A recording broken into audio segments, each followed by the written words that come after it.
Shalom, salam sejahtera buat setiap saudara yang hadir di rumah Tuhan maupun juga yang menyaksikan secara online. Saya yakin bahwa Tuhan tetap setia memelihara, menolong setiap kita. Mari kita sapa kanan kiri saudara, depan belakang saudara dengan sebuah sapaan yang penuh kasih. Katakan Tuhan memberkati, Tuhan mencintai kita semua. Kita beri tepuk tangan yang meriah bagi Tuhan Yesus. Haleluya, silakan duduk kembali Bapak Ibu. Saudara sekalian, kita akan terus belajar bagaimana kita menjadi orang yang tidak tertinggal, tetapi orang yang terus maju dalam berbagai area hidup kita. Baik dalam area keluarga, area pekerjaan, keuangan kita, area kerohanian kita, kesehatan kita, dan sebagainya. Nah, saudaraku, kita akan belajar hari ini sebuah judul khotbah, One Step Ahead, selangkah lebih maju. Dan kita akan periksa dari Alkitab, ada seorang tokoh Alkitab, dia adalah seorang yang luar biasa, walaupun sebenarnya dia biasa-biasa, tetapi Tuhan membawa dia untuk menjadi orang yang one step ahead. Orang ini adalah Nuh. Nuh adalah tokoh Alkitab yang hidupnya one step ahead, selangkah lebih maju. Dia bisa mengetahui apa yang bakal terjadi dan dia betul-betul selangkah lebih maju daripada orang-orang sejamannya. Mari kita lihat di dalam Ibrani 11 ayat yang ke-7. Dalam terjemahan bahasa sehari-hari dikatakan, karena beriman maka Nuh diberitahu oleh Allah tentang hal-hal yang akan terjadi kemudian. Kalau kita beriman percaya pada Yesus, siapa beriman pada Yesus katakan yes. Maka Tuhan yang memberitahu Nuh akan apa yang akan terjadi kemudian. Tuhan yang sama sanggup memberikan kepada setiap kita juga. Nuh diberitahu oleh Allah tentang hal-hal yang akan terjadi kemudian. Yang tidak dapat dilihat olehnya. Nuh mentaati Allah sehingga ia membuat sebuah kapal atau bahtera yang kemudian ternyata menyelamatkan dirinya bersama dengan keluarganya. Dengan demikian dunia dihukum, sedangkan Nuh sendiri karena imannya dinyatakan oleh Allah sebagai orang yang baik. Saudara sekalian, pada waktu itu orang-orang begitu jahat. Mereka melupakan Tuhan, mereka hidup dengan semua hawa nafsu mereka. Tetapi Alkitab berkata, ada seorang bernama Nuh yang mendapat kasih karunia dari Tuhan. Kenapa? Karena Nuh ini seorang yang one step ahead. Dia selangkah lebih maju secara rohani dan banyak hal dibanding orang-orang sejamannya. Sehingga ketika bencana air bah datang melanda seluruh bumi, yang lain mati, yang lain binasa, tetapi Nuh dan keluarganya bisa terselamatkan karena dia membangun sebuah bahtera. Nah, saudara sekalian, akibat Nuh one step ahead, hasilnya apa? Nuh dan keluarganya selamat dari penghukuman air bah yang datang melanda seluruh bumi. Dan Anda harus mengerti di zaman itu, masih zaman saudaraku sangat primitif. Tetapi bagaimana Nuh diperintahkan Tuhan membangun bahtera yang begitu besar dengan panjang sekitar 133 meter, lebar 22 meter, dan tinggi yaitu 13 meter. Mungkin bagi kita sekarang, sudah banyak kapal yang jauh lebih besar dari ukuran itu, Pastor. Benar, tetapi zaman Nuh Anda bisa bayangkan betapa sesuatu perintah Tuhan yang tidak masuk akal, begitu besar. Tetapi saudaraku, Nuh karena iman, dia mentaatinya. Dan berapa lama Nuh membangun bahtera? Ternyata Nuh membangun bahtera selama 120 tahun. Sebuah perjalanan yang panjang. Di awal mungkin sulit bagi dia, tetapi akhirnya Nuh bisa menyelesaikannya.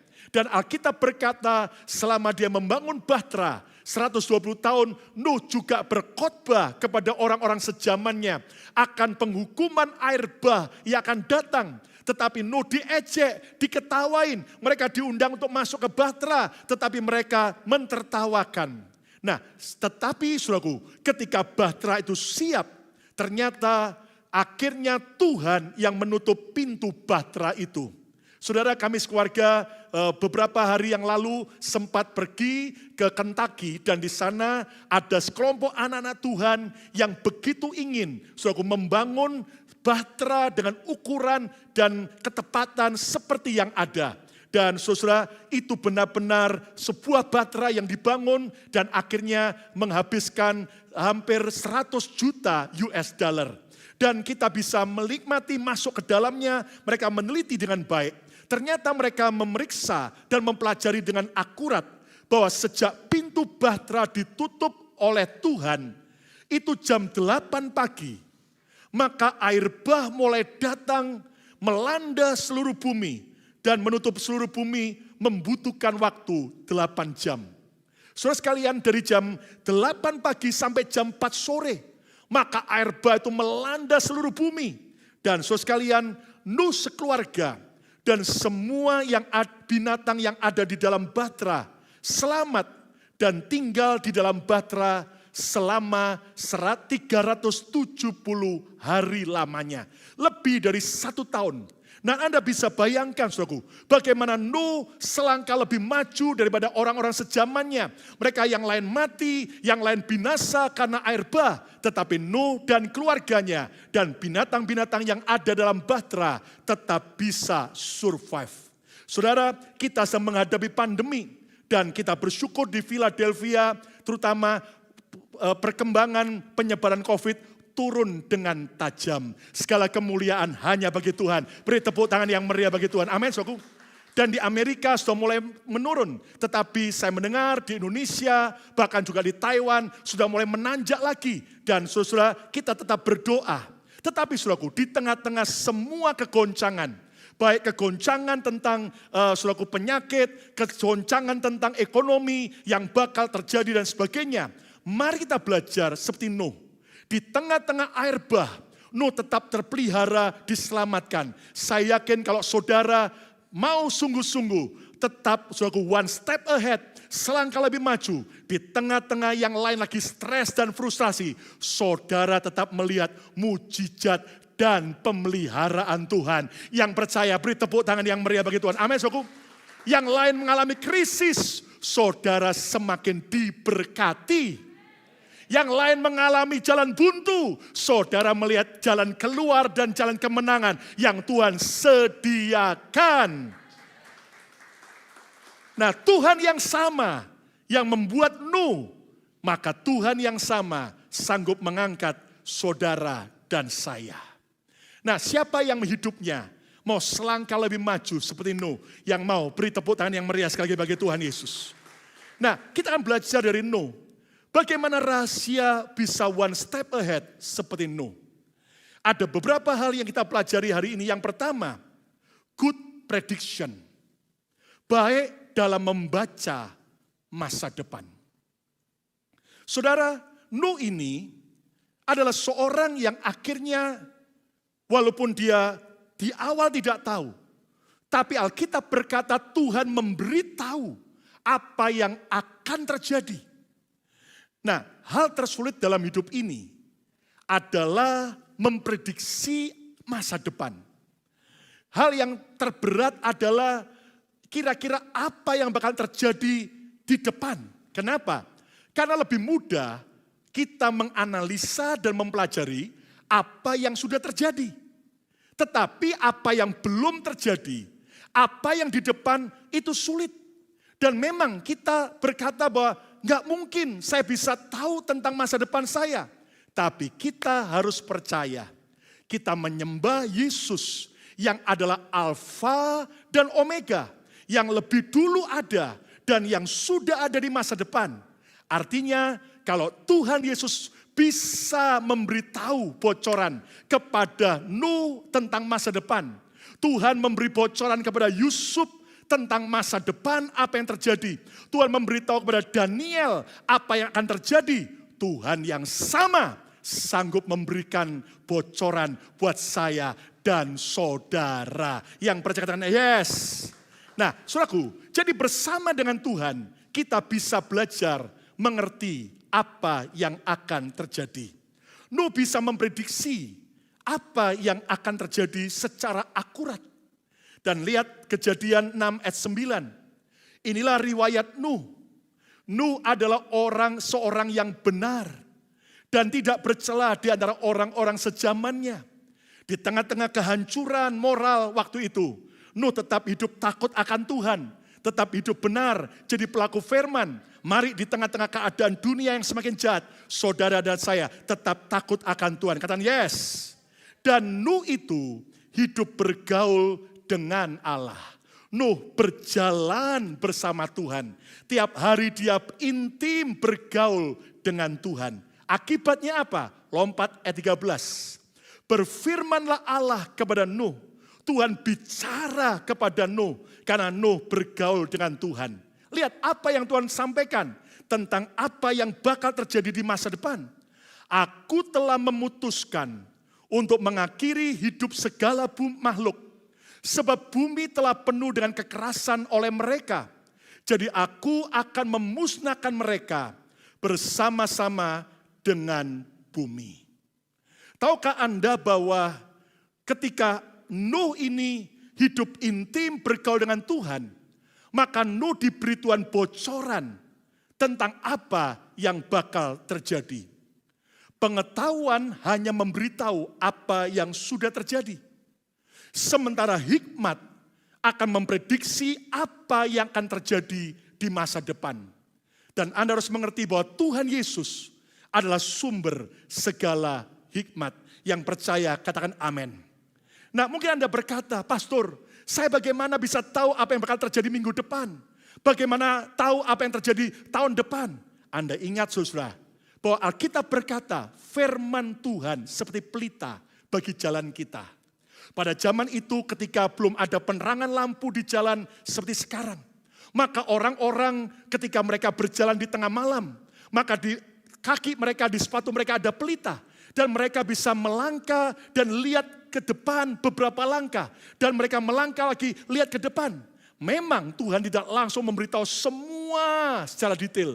Tapi waktu kita berjalan dengan Tuhan, langkah demi langkah, Tuhan akan bukakan, saudara akan semakin mengerti. Sehingga saudara menjadi seorang yang good prediction, bisa memprediksi masa depan dengan baik. Caranya bagaimana? Intim dengan Tuhan. Saudara, seperti Nuh, semakin kita melekat dengan Tuhan, maka kita akan semakin tajam dan peka. Beberapa orang berkata, dulu saya waktu cinta Tuhan, berapi-api, rajin baca Alkitab, rajin melayani. Waduh, saya begitu peka dengar suara Tuhan. Saya begitu tajam, kira-kira apa yang bakal terjadi, saya bisa mengerti. Kenapa? Karena Tuhan dengan pergaulan intim akan membocorkan. Tapi pertanyaannya, sampai hari ini masihkah kita peka dan tajam? Atau jangan-jangan kita sudah tumpul, kita sudah jarang mendengar suara Tuhan, kita sudah jauh dari Tuhan, kita sudah padam. Dan mari saudaraku, kembalilah intim dengan Tuhan. Karena keintiman dengan Tuhan akan membuat kita semakin tajam dan peka tentang apa yang akan terjadi. Setiap hari kita harus ambil keputusan tentang pekerjaan saudara, tentang keluarga saudara. Tetapi kalau kita jauh dari Tuhan, kita tumpul. Akhirnya kita bingung, akhirnya kita confuse. Keputusan apa yang kita ambil. Tapi pada saat kita semakin dekat melekat dengan Tuhan, percayalah Roh Kudus akan memberikan ketajaman buat kita. Nak, kamu lakukan ini, kamu lakukan ini, nanti bakal terjadi begini. Dan ketika itu terjadi, hidup saudara akan selangkah lebih maju. Kita beri tepuk tangan yang meriah bagi Tuhan Yesus. Satu kali, saudaraku, ada pekerja tambang batu bara yang bekerja menggali gua yang dalam di sebuah pegunungan. Mendadak lampu-lampu listrik itu padam semua. Gelap gulita. Mereka tidak tahu kemana arah jalan keluar. Dan mereka semua panik, teriak-teriak.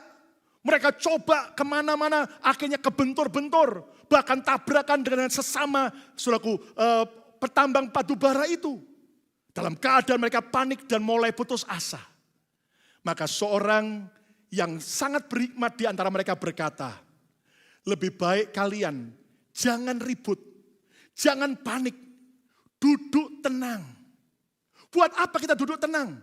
Supaya kita bisa merasakan dari mana udara itu masuk dan mengalir. Mereka berkata, mana bisa? Cobalah duduk tenang. Akhirnya semua sudah putus asa, mereka semua duduk tenang. Dan ada yang berkata, mana saya nggak merasakan udara yang mengalir dari mana? Coba lebih tenang lagi. Dalam kegelapan waktu mereka duduk tenang, tiba-tiba mereka mulai merasakan hembusan udara. Dan ketika mereka tahu arahnya, akhirnya mereka mulai berjalan menuju arah udara itu mengalir. Karena mereka tahu itulah pintu masuk ke dalam gua itu. Dan akhirnya mereka berhasil survive keluar dari kegelapan gua tersebut. Saudara, Alkitab berkata, kesudahan segala sesuatu sudah dekat. Jadilah tenang, kuasai dirimu, berdoalah, intim kembali dengan Tuhan. Maka Anda akan percaya, akan ada tuntunan-tuntunan Tuhan. Keputusan-keputusan apa yang kau perlu ambil bagi keuanganmu, bagi keluargamu, bagi pekerjaanmu. Dan saya yakin ketika kita intim dengan Tuhan, kita akan semakin peka dan kita bisa memprediksi masa depan kita dengan cemerlang. Kita beri tepuk tangan yang meriah bagi Tuhan Yesus. Terus mau belajar. Belajar dari Tuhan, dari Alkitab, dari firman Tuhan. Makanya kalau sudah dengar khotbah, please jangan tidur. Kalau dengar khotbah, please jangan sibuk lihat handphone. Saudara akan dapat apa-apa. Tapi mari, saudaraku, Anda rindukan Tuhan, kau bicara buat aku hari ini. Dan di antara sekian banyak kalimat khotbah, ada beberapa kata-kata yang kuat masuk dalam saudara dan menjadi rema, dan itu akan menjadi jawaban buat saudara. Kita juga bisa belajar dari orang lain. Karena kalau kita berhenti belajar, kita akan berhenti bertumbuh. Kita harus terus belajar. Karena dunia dan kehidupan ini tidak pernah berhenti mengajar kita. Kita harus punya kerendahan hati untuk mau terus belajar. Saudara, mari kita terus belajar. Dan lihat bagaimana orang yang akhirnya belajar dan berpengetahuan. Akhirnya bisa memprediksi masa depan dengan lebih baik. Contohnya, kenapa kita bisa tahu besok hujan atau tidak? Kenapa kita bisa tahu 4 hari ke depan cuacanya seberapa panas atau dingin? Karena ada orang-orang yang ahli dalam weather. Mereka mempelajari, saudaraku. Nah, kita tinggal belajar dari mereka. Kenapa para dokter itu bisa tahu bagi seorang ibu yang hamil, oh nanti due date-nya kamu akan melahirkan bulan ini, tanggal ini. Apakah mereka pakai kuasa gelap? Oh tidak. Tetapi karena mereka belajar dari pengetahuan. Nah, saudara, kita juga bisa mengerti masa depan ketika kita selain intim dengan Tuhan, tapi juga belajar dan terus belajar. Lalu peka terhadap keadaan. Belajar percaya. Melewati semua keadaan di sekitar kita. Tuhan sedang bicara. Banyak orang bilang begini, saya enggak dengar suara Tuhan. Saya enggak tahu kehendak Tuhan. Belajar peka saja.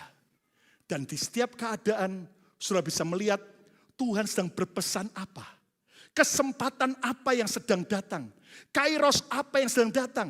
Dan ini tidak hanya di dalam bidang rohani. Tapi dalam segala area hidup kita. Kalau saudara belajar peka terhadap keadaan. Hidup saudara akan mengalami kemajuan yang dahsyat. Saudara tahu di tengah pandemik ada banyak usaha makanan yang sedang drop. Termasuk McDonald. Saudara, disurvei bahwa penjualan McDonald turun tajam. Dan orang mulai meninggalkan. Tetapi tim dari McDonald mencoba untuk baca tren. Untuk melihat perkembangan. Dan Anda tahu apa yang terjadi? Hari-hari ini Orang gila kembali dengan McDonald. Kenapa? Karena ada, saudaraku, sebuah terobosan. BTS, Happy Meal BTS. Dan Anda tahu, saudaraku, orang viral di mana-mana beli, belanja, makan, sampai antri. Foto, hanya untuk apa? Foto dengan kotaknya, saudara. Dan siapakah BTS? BTS adalah kelompok penyanyi dari Korea yang lagi top, ya. Dan inilah BTS. Dan Anda tahu, apalagi di Indonesia, saudaraku. Indonesia sampai Gojek, saudara. Tukang Gojek antri berantem. Kenapa? Orang order BTS Happy Meal dari McDonald. Anda tahu sampai tidak ada jarak, sampai polisi menjaga McDonald. Kenapa? Orang antri begitu banyak. Dan Anda tahu penjualan McDonald meningkat kembali. Lihat, orang yang peka dengan keadaan, dengan kesempatan, di tengah-tengah krisis, hidupnya akan semakin maju. Kita beri tepuk tangan yang meriah bagi Tuhan Yesus. Good prediction. Bersama Tuhan, Tuhan bisa beri Anda kepekaan. Tuhan bisa beri Anda sebuah insight untuk mengerti apa tren yang akan terjadi. Apa yang bakal terjadi. Sehingga saudara seperti Nuh, kita menjadi orang yang di atas rata-rata. Yang kedua, be open-minded. Berpikiran terbuka. Saudara, apa sih arti open-minded? Banyak orang ngomong open-minded, tapi tidak ngerti. Bukan berarti tiba-tiba otak kita buka. Enggak, saudara. Arti open-minded adalah mau mendengar dan mempertimbangkan ide-ide baru. Mau mendengar dan mempertimbangkan ide-ide baru, serta berani mencoba sesuatu yang baru. Itulah open-minded. Saya ulang lagi. Mau mendengar dan mau mempertimbangkan ide-ide baru, serta berani mencoba sesuatu yang baru. Dan lihat bagaimana Nuh. Dia adalah seorang yang open-minded. Karena pikiran itu seperti parasut. Yang akan berfungsi bekerja dengan baik saat terbuka lebar. Nah, kalau kita berpikiran sempit terus, maka kita tidak akan pernah menjadi orang yang one step ahead. Kejadian 6 ayat 14 sampai 16. Tuhan berkata pada Nuh begini, buatlah sebuah kapal untukmu dari kayu yang kuat. Saudara, tidak ada indikasi bahwa Nuh ini seorang pembuat kapal sebelumnya. Alkitab cuma mengatakan bahwa Nuh ini seorang yang intim dekat dengan Tuhan. Dia pendoa, dia seorang bapak yang baik bagi keluarganya. Dia seorang penggembala domba. Tapi tidak disebut bahwa dia adalah seorang pembuat kapal. Tapi lihat Tuhan berkata apa? Buatlah sebuah kapal untukmu dari kayu yang kuat. Buatlah bilik-bilik di dalamnya. Dan lapisilah dengan ter dari dalam dan dari luar. Ayat 15, kapal itu harus 133 meter panjangnya, 22 meter lebarnya, dan 13 meter tingginya. Ini dalam Alkitab bahasa sehari-hari, lebih detail. Ayat 16, buatlah atap pada kapal itu, dan berilah jarak sebesar 44 cm di antara atap dan dinding-dindingnya. Buatlah kapal itu bertingkat 3, dan pasanglah sebuah pintu di sisinya. Lihat apa respon Nuh ayat 22. Lalu Nuh melakukan semuanya itu, tepat seperti yang diperintahkan Allah kepadanya. Demikianlah dilakukannya.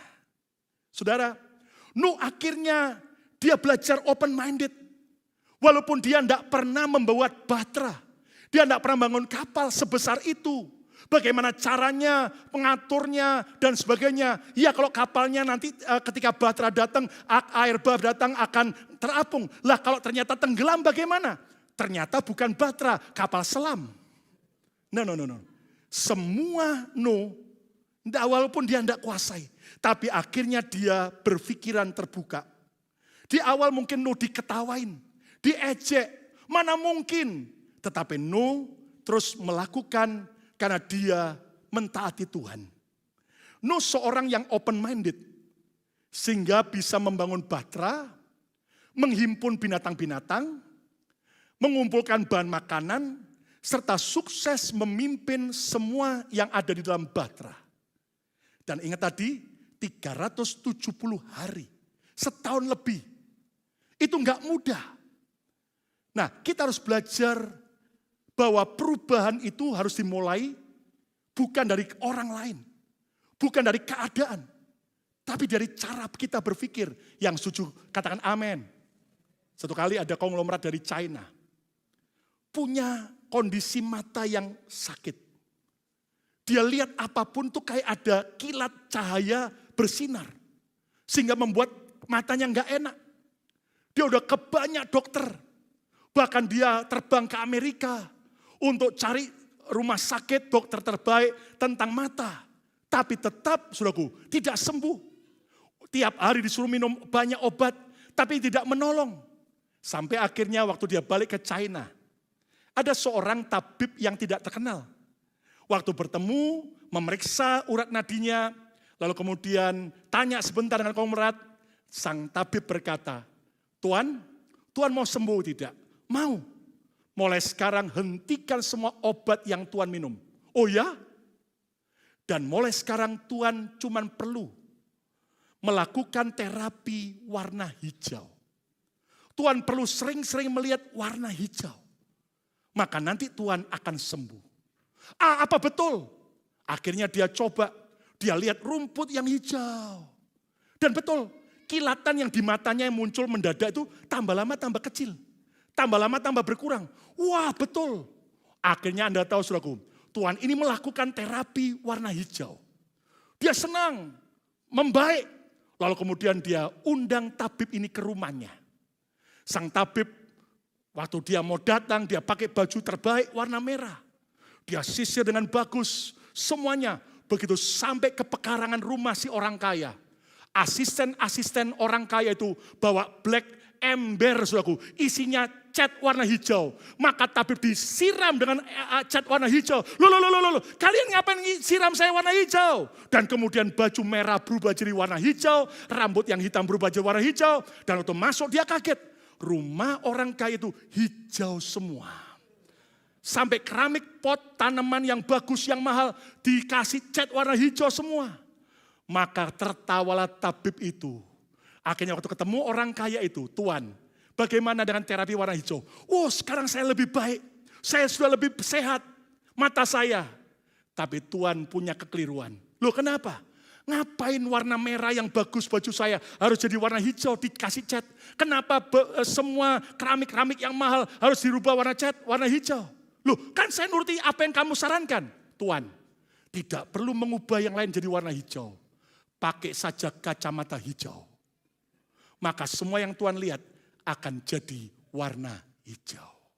Saudara, yang perlu kita rubah bukanlah orang lain dan keadaan dulu. Ubah mindset kita. Ubah cara pikir kita, cara pandang kita. Kita percaya Tuhan turut bekerja dalam segala perkara mendatangkan kebaikan. Kurang meriah, katakan yes. Nah, cara benar untuk open minded bagaimana? Terbuka bagi pembaruan. Nah, saya pelajari ada orang itu bersahabat dengan pembaruan, ada orang memusuhi pembaruan, mencurigai pembaruan. Nah, mari kita belajar jangan musuhi pembaruan. Tapi bersahabatlah dengan perubahan dan pembaruan. Nah gereja, orang percaya harus terbuka bagi pembaruan. Gereja harus relevan dengan zaman. Jangan kemudian kita jadi jadul. Itu sebabnya di gereja ini saya berkata, mari kita terbuka bagi pembaruan. Kenapa? Karena ingat percaya bahwa Roh Kudus sendiri adalah roh yang terus bergerak. Maju bergerak. Kejadian 1 berkata, Roh Allah melayang-layang. Bagaimana Roh Kudus terus bergerak. Dan jangan curigai selalu pembaruan. Contoh saudara, ingat zaman-zaman awal gereja di Indonesia, ketika ada beberapa gereja karismatik pakai drum. Wih, semua gereja lain berkata, itu sesat, duniawi, gak boleh ada drum di dalam gereja. Tapi coba lihat akhirnya sekarang semua gereja ada drum. Begitu ada lighting warna-warni masuk ke gereja, oh kayak diskotik duniawi. Ada banyak yang mencibir. Bahkan saya ingat saya pernah dulu waktu masih remaja, waktu memimpin pujian, saya ajak semuanya lompat-lompat, nyanyi dengan angkat tangan, tepuk tangan lebih meriah, lagunya lagu yang luar biasa, semangat. Saya didatangi oleh gembalanya, dipanggil gembalanya tua, dimarah-marahin. Kamu ngajar jemaat duniawi. Tapi Anda tahu sekarang gereja tersebut toh juga semuanya terbuka bagi pembaruan. Hari ini jangan tertutup bagi pembaruan. Bersahabatlah bagi perubahan dan pembaruan. Karena dunia sedang terus berubah. Dan kalau anak Tuhan tidak mau bersahabat dengan pembaruan, kita akan tertinggal. Contoh teknologi yang canggih. Saudara, hologram ini sedang sebentar lagi di depan mata kita. Dan Anda tahu saudara, bahkan robot itu sudah dibuat persis kayak manusia. Lalu kemudian ada orang Kristen curiga, itu nanti dipakai antikris untuk menyatakan diri. Saya percaya teknologi itu kayak pisau, tergantung di tangan siapa. Teknologi yang canggih bisa dipakai iblis, tapi juga dipakai untuk kemuliaan Tuhan. Saya berdoa biar kita gereja Tuhan tidak tertutup bagi perubahan, tapi terbuka karena Tuhan bisa pakai untuk kemuliaan nama Tuhan. Tepuk tangan yang meriah bagi Tuhan Yesus. Amin. Lalu bijak menyaring pembaruan. Saudara, tidak semua pembaruan baik. Tetapi tidak semua pembaruan buruk. Tidak semua pembaruan sesuai Alkitab. Tetapi juga tidak semua pembaruan bertentangan dengan Alkitab. Nah, kita harus pandai, bijak menyaring pembaruan. Contoh, sekarang kita tahu tentang orang mulai menghargai kelompok-kelompok lain. Walaupun berbeda, bagus. Kita harus belajar untuk menghormati. Tapi tetap Alkitab menentang yang namanya pernikahan sejenis. Karena Tuhan tetap perintahkan hanya laki-laki dan wanita yang diberkati Tuhan, disatukan Tuhan. Nah lebih dari itu, bukan dari Tuhan. Nah kita harus belajar bijak menyaring pembaruan. Jadi enggak semua pembaruan harus kita terima mentah-mentah. Dan terus mau belajar sesuatu yang baru. Kenapa?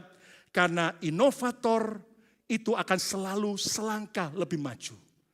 Aku mau lebih lagi, aku mau belajar yang baru lagi. Dan kita tahu bahwa untuk relevan, kita harus terus belajar hal-hal yang baru. Saudara, kita hari ini bisa di negara ini, tidak lepas dari jasa daripada kakak beradik, Wright bersaudara. Yang mereka bermimpi satu hari, manusia bisa terbang. Anda tahu waktu itu diketawain. Mana bisa, tapi toh akhirnya kita bisa terbang. Dan waktu Armstrong pertama kali mendarat di bulan, maka dia bawa sedikit pecahan kayu daripada pesawat pertama dari pembuatan Wright bersaudara. Dan dia mau berkata bahwa sebenarnya sekarang kita bisa ke bulan, tidak lepas dari orang-orang yang berjasa. Kakak adik Wright bersaudara yang memimpikan satu hari manusia bisa terbang. Bahkan beyond that, bukan cuma terbang, sampai bisa ke luar angkasa. Cuman persoalannya ada banyak anak Tuhan, saudaraku, sudah tertinggal jauh. Yang lain lagi mikir bagaimana pergi ke bulan. Kita masih sibuk dengan hal-hal yang sangat menyedihkan. Hari ini kita belajar untuk jadi orang yang open-minded. Dan orang yang open-minded hidupnya akan terus maju. Tepuk tangan yang meriah bagi Tuhan Yesus. Yang ketiga, be well prepared. Miliki persiapan yang baik. Saudara, Nuh ini dia harus menjadi seorang well prepared. Kita lihat Kejadian 6 ayat 19 sampai 21. Bawalah ke dalam kapal itu seekor jantan dan seekor betina dari setiap jenis burung dan binatang lainnya, supaya mereka tidak turut binasa. Ayat 21, bawalah juga segala macam makanan untukmu dan untuk binatang-binatang itu. Saudara, kita baca gampang. Tapi coba imajinasikan bagaimana Nuh. Dia harus siapkan semua kandang bagi binatang-binatang. Bahkan waktu kami pergi ke Kentucky tersebut, saudara, para ahli meneliti, diperkirakan ada sebanyak 25.000 jenis binatang. Bayangin, 25.000 jenis binatang yang ada dalam Bahtera Nuh. Jadi kalau sepasang-sepasang, minimal kata mereka 50.000 binatang. Coba pikirkan, dinosaurus ada enggak waktu di dalam Bahtera? Ada, ya kan? Bagaimana bisa semuanya, singa dan sebagainya, bagaimana? Itu harus well prepared. Harus disiapkan dengan baik. Dan Anda tahu bahwa Nuh ini bisa mempersiapkan pembangunan Bahtera dengan baik. Selama tinggal dalam Bahtera, sampai saat keluar dari Bahtera.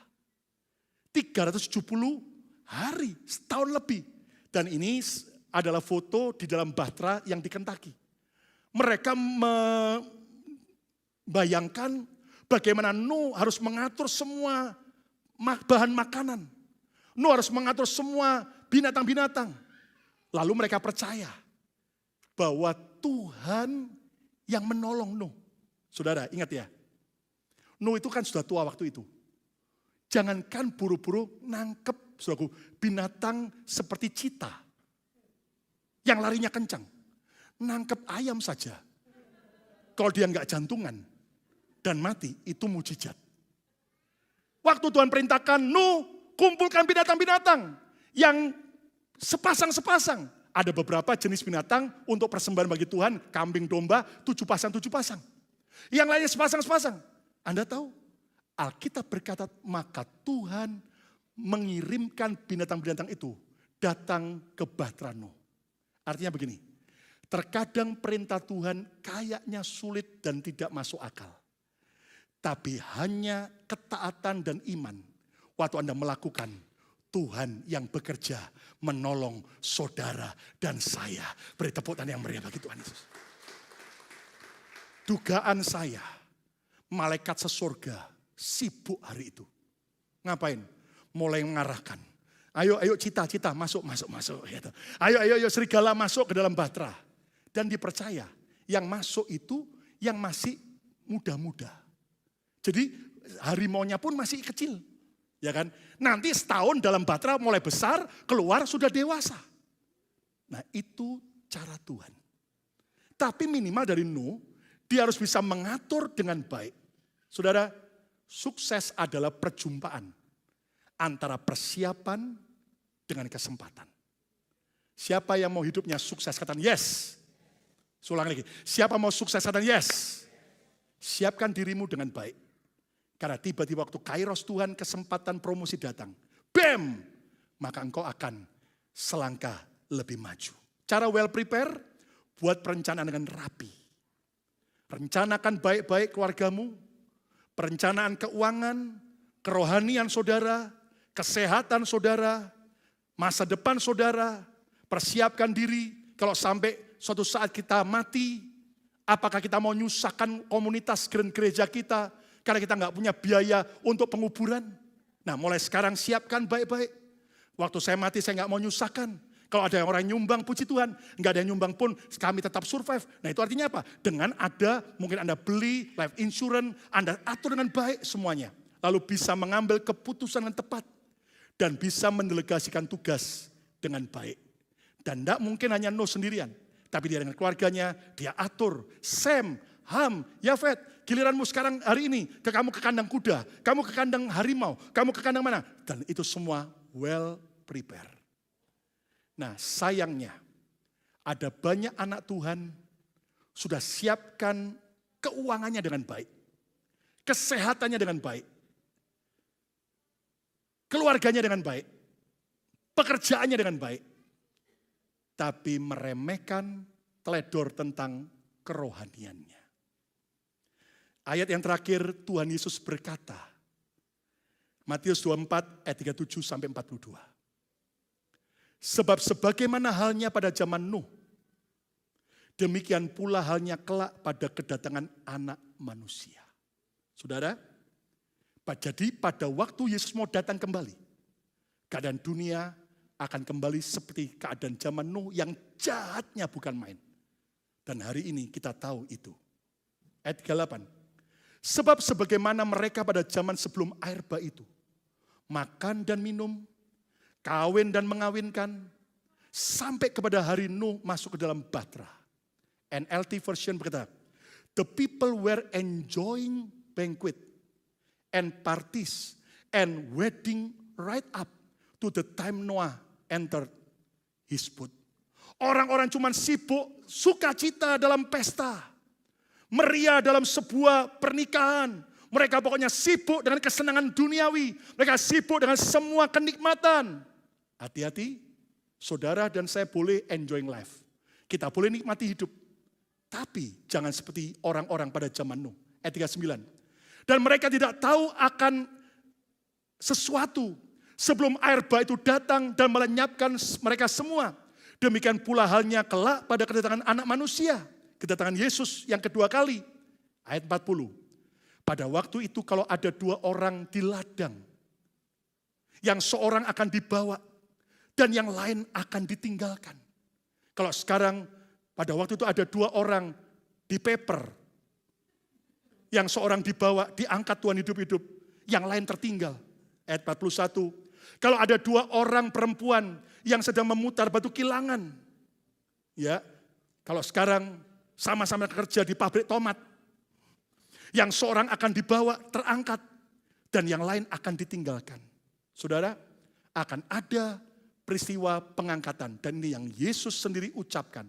Ayat 42, yuk baca sama-sama. Ayat 42, 2, 3. Karena itu, berjaga-jagalah sebab kamu tidak tahu pada hari mana Tuhanmu datang. Saudara sudah siapkan baik tentang keuangan, pekerjaan, rumah saudara, masa depan saudara, good. Tapi pertanyaannya, jika nanti malam seandainya kematian datang, jika seandainya nanti malam Yesus datang mengangkat, apakah kita siap atau tertinggal? Masihkah kita menyala-nyala cinta Tuhan? Seperti gadis bijak yang pelitanya menyala. Ataukah selama ini kita sudah mulai seperti gadis bodoh, padam. Udah malas doa. Ke gereja kalau sempat. Cuman sibuk happy-happy. Cuman sibuk kerja. Saudara, kerja, family time, liburan itu baik. Tapi kalau sampai itu membuat engkau jauh dari Tuhan dan engkau mulai kendor. Dulu pelayanan, sekarang sudah, jangankan pelayanan. Ke gereja aja udah malas-malasan. Hati-hati. Jangan sampai seperti orang-orang pada zaman Nuh. Dikhotbahin 120 tahun. Bertobatlah. Mentertawakan. Nganggep remeh. Dan waktu pintu bahtera Tuhan tutup. Mereka gedor-gedor. Buka. Buka. Nuh di dalam tidak bisa buka. Karena Tuhan yang menutup. Dan Tuhan yang membuka. Saudara. Selagi ada kesempatan. Jangan sia-siakan. Saya rindu supaya saudara nggak cuma sukses di dunia. Tapi rumah kita kekal di surga. Luar biasa indahnya. Bahkan saudara, waktu kematian atau Yesus datang kembali. Tidak ada yang tertinggal. Semua kita terangkat. Hidup-hidup bersama dengan Tuhan. Siap atau tidak siap? Yesus akan datang kembali. Dan ini yang Yesus sendiri ucapkan. Kesimpulannya, jadilah orang yang one step ahead. Sama seperti Nuh. Jangan jadi orang yang tertinggal. Rahasia hidup one step ahead. Yang pertama adalah good prediction. Kita semua tidak tahu apa yang bakal terjadi di depan. Tapi waktu kita intim dengan Tuhan, kita mau belajar. Tuhan bisa beri tuntunan. Saya bisa ceritakan sama saudara, ada banyak hal Tuhan ajar. Nah, kamu hati-hati, nanti gini, nanti gini, nanti gini. Itu kapan terjadi? Waktu kita intim dengan Tuhan. Saudara, yang kedua, be open-minded. Kita harus belajar berpikiran terbuka. Bijak dalam menghadapi perubahan. Dan yang ketiga, be well prepared. Siapkan hidupmu bukan cuma di dunia. Tapi juga saat kematian datang. Saat Tuhan datang kembali. Siapa mau hidup one step ahead? selangkah lebih maju, Stino. Ayo kita beri tepuk tangan yang meriah bagi Tuhan Yesus.